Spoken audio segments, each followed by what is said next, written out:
Once upon a time there were two merchants who were friends. Both of them were getting ready for business trips to sell their merchandise, so they had to decide whether to travel together. They agreed that, since each had about 500 carts, and they were going to the same place along the same road, it would be too crowded to go at the same time. One decided that it would be much better to go first. He thought, the road will not be rutted by the carts, the bullocks will be able to choose the best of all the grass. We will find the best fruits and vegetables to eat, my people will appreciate my leadership, and, in the end, I will be able to bargain for the best prices. The other merchant considered carefully and realized there were advantages to going second. He thought, my friend's carts will level the ground so we won't have to do any road work. His bullocks will eat the old rough grass, and new tender shoots will spring up for mine to eat. In the same way, they will pick the old fruits and vegetables, and fresh ones will grow for us to enjoy.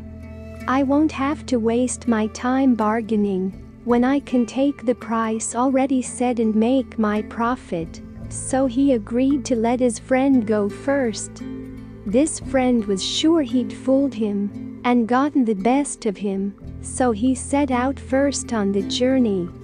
The merchant who went first had a troublesome time of it. They came to a wilderness called the waterless desert, which the local people said was haunted by demons. When the caravan reached the middle of it, they met a large group coming from the opposite direction.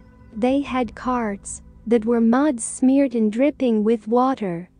They had lotuses and water lilies in their hands, and in the carts. The head man, who had a know-it-all attitude, said to the merchant, "Why are you carrying these heavy loads of water? In a short time you will reach that oasis on the horizon with plenty of water to drink and dates to eat. Your bullocks are tired from pulling those heavy carts filled with extra water, so throw away the water and be kind to your overworked animals." Even though the local people had warned them, the merchant did not realize that these were not real people, but demons in disguise. They were even in danger of being eaten by them. Being confident that they were helpful people, he followed their advice and had all his water emptied onto the ground. As they continued on their way, they found no oasis or any water at all. Some realized they'd been fooled by beings that might have been demons and started to grumble and accuse the merchant.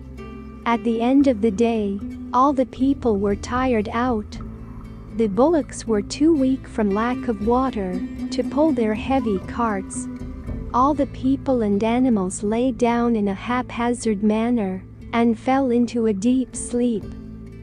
Lo and behold, during the night the demons came in their true frightening forms and gobbled up all the weak defenseless beings. When they were done, there were only bones lying scattered around. Not one human or animal was left alive. After several months, the second merchant began his journey along the same way. When he arrived at the wilderness, he assembled all his people and advised them, "This is called the waterless desert, and I have heard that it is haunted by demons and ghosts. Therefore we should be careful.